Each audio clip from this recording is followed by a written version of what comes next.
सम्मानित मंच पर विराजमान सभी विद्वान मनीषियों को सादर नमन। इस पावन सभागार में उपस्थित सभी माननीय अतिथियों को का बहुत बहुत स्वागत और अभिनंदन। आज का दिन हमारे गुरु जी ने ही इसको साहित्यकार दिवस का नाम दिया था, तो तब से ये साहित्यकार दिवस के रूप में ही मनाया जाता है।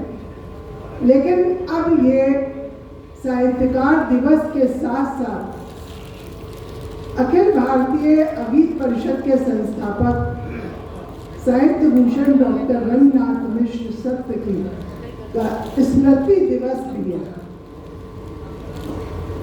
क्योंकि इस दिन के आते ही सत्य जी से जुड़ी बहुत सारी स्मृतियां हमारे मन में उमड़ने लगती हैं। उनके शब्द कानों में गूंजने लगते हैं और उनका सादगी भरा सौम्य व्यक्तित्व हमारी आंखों के सामने आ जाता है। वास्तव में अगीत विधा के जनक डॉक्टर सत्य उन महान हस्तियों में से एक है जिनका हिंदी साहित्य में योगदान किसी भी तरह से भुलाया नहीं जा सकता। और चूंकि वो अगीत विधा के जनक रहे और अगीत विधा बहुत प्रचलित विधा हो गई है, इसलिए भी उनके नाम को भी नहीं भुलाया जा सकता। तो ऐसे हमारे डॉक्टर रंगनाथ मिश्र सत्य जी 1 मार्च 1942 को उत्तर प्रदेश के रायबरेली जनपद में कुर्री गांव में रघुनंदन प्रसाद मिश्र और शिवनाथा देवी के घर पुत्र रूप में जन्मे।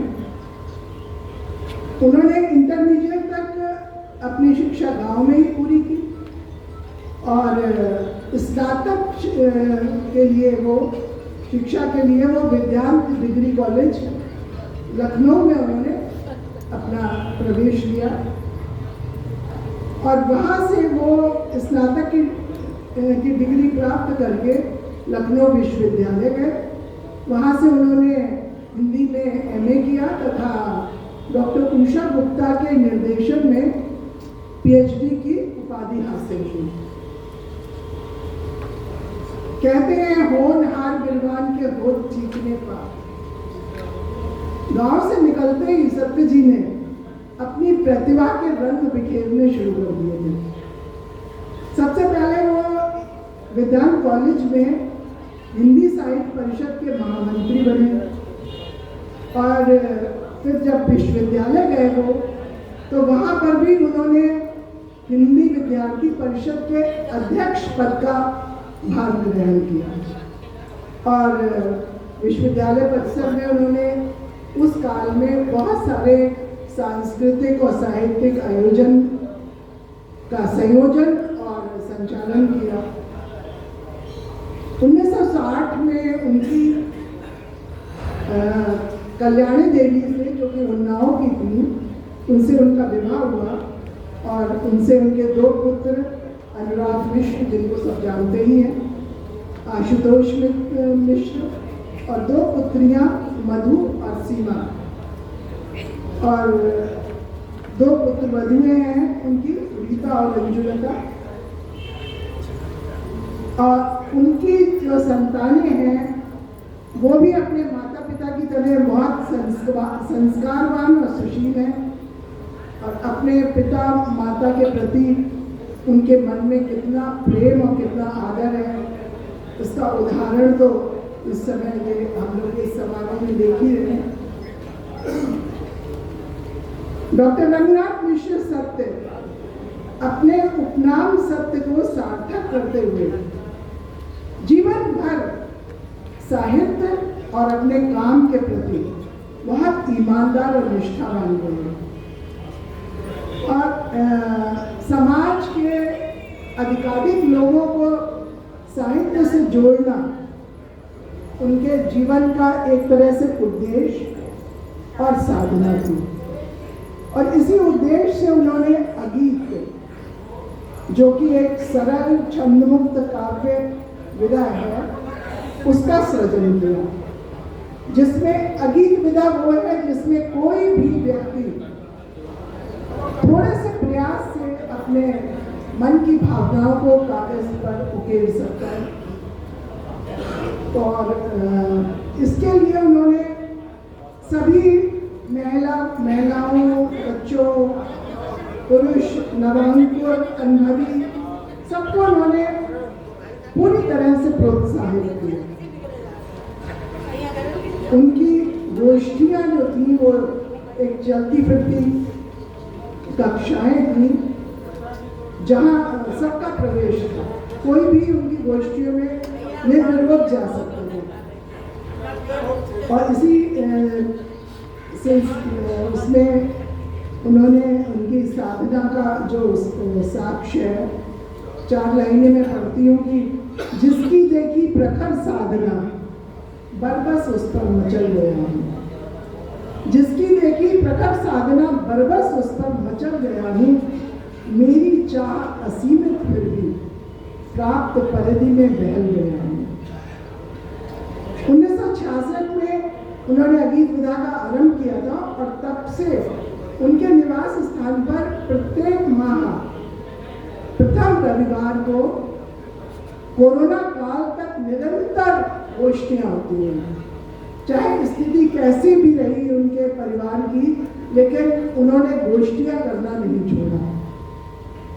और यहाँ तक कि महामारी के समय भी ऑनलाइन माध्यम से 100 से अधिक कवियों का एकल पाठ संपन्न हुआ।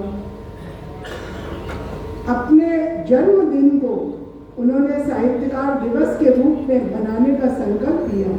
यह उनका साहित्य के प्रति समर्पण का एक अद्वितीय उदाहरण है।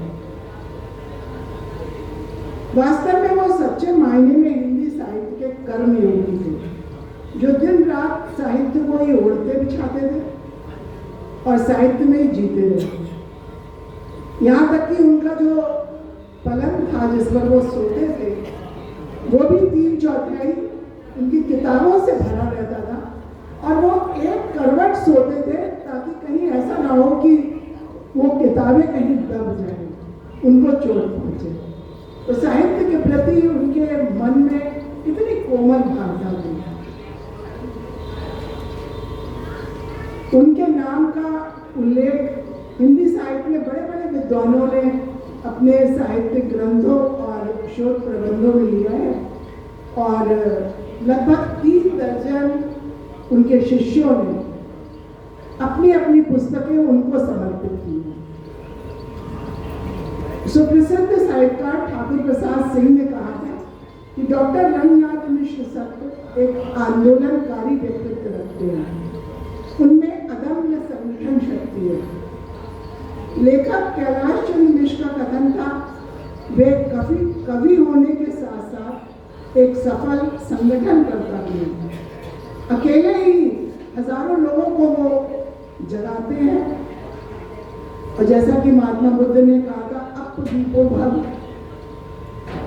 सत्य जी स्वयं अपना दीप रहे। अगीत के साथ साथ उन्होंने संतुलित कहानी और संज्ञात्मक समीक्षा के आंदोलन को भी सशक्त किया। उनका विरोध भी हुआ अगीत में, तो विरोधों के बावजूद अगीत की सफलता इस तथ्य से प्रमाणित है कि इस विधा में खंडकाव्य, महाकाव्य और यहाँ तक कि संपूर्ण श्रीमद् भगवत गीता भी रची गई। उनका स्वरचित काव्य संग्रह बिछुड़े मीत 1960 में प्रकाशित हुआ। इसके अतिरिक्त अगीत व संकलित कहानी के अनेक साझा संग्रह, निबंध संग्रह और लघु उपन्यासों का उन्होंने संपादन किया। सैकड़ों पुस्तकों की भूमिकाएं लिखी। आर्थिक अभावों के बावजूद उनका साहित्य संस्कार कभी रुका नहीं, उनकी साहित्यिक यात्रा कभी नहीं रुकी। सोहन लाल सुबुद्ध की कृति डॉक्टर सत्य और उनके श्रेष्ठ अभी तथा डॉक्टर योगेश की साहित्य मूर्ति डॉक्टर रंगनाथ मिश्र सत्य, उनके व्यक्तित्व और कृतित्व पर चर्चित पुस्तकें रही। लखनऊ विश्वविद्यालय में अगीत परिषद एक अनुशीलन विषय पर शोध प्रबंध भी प्रस्तुत हुआ। सत्य जी लखनऊ आने के बाद से लखनऊ के बहुत ज्यादा प्रेमी थे। लखनऊ के साहित्यिक वातावरण में उनका इतना प्रेम था उससे कि नौकरी में पदोन्नति मिलने पर भी उन्होंने नगर छोड़ना स्वीकार नहीं किया। उनकी पंक्तियां इस अनुराग को कहती हैं कि आंखों को चित्र भा गया, आंखों को चित्र भा गया, कैसे मैं छोड़ूं ये महानगर। वे उत्तर प्रदेश राज्य सड़क परिवहन निगम में केंद्र प्रभारी पद से फरवरी 2000 में सेवानिवृत्त हुए और उसके बाद फिर पूर्णतः वो साहित्य सेवा में लगे। उनकी गोष्ठियों से लखनऊ के अनेक नवांकुरों को मंच मिला। उनके मार्गदर्शन से कई साहित्यिक हस्तियां शिखरों तक पहुंची। वे पुरानी और नई पीढ़ी के बीच एक सशक्त सेतु का काम करते हैं। उन्हें तत्कालीन मुख्यमंत्री अखिलेश यादव जी तथा तत्कालीन राज्यपाल सूरज भान जी द्वारा साहित्य भूषण और सरस्वती सम्मान से सम्मानित किया गया। देश की अनेक प्रतिष्ठित संस्थाओं ने उन्हें अलंकृत किया। लखनऊ जनपद में अधिकांश कवि सम्मेलनों की अध्यक्षता जब तक वो रहे तब तक उन्होंने ही की। आज वे सशरीर हमारे बीच नहीं है, परंतु हर उस मन में एक अदृश्य प्रेरणा के रूप में वो विद्यमान है, जिन्हें भी लिखने की चाह है, इच्छा है। आज हम सब मिलकर उन्हें विनम्र श्रद्धांजलि अर्पित करते हैं और प्रभु से प्रार्थना करते हैं कि वे जहाँ भी रहें प्रसन्न रहें, संतुष्ट रहें। जय हिंद, जय मां भारत।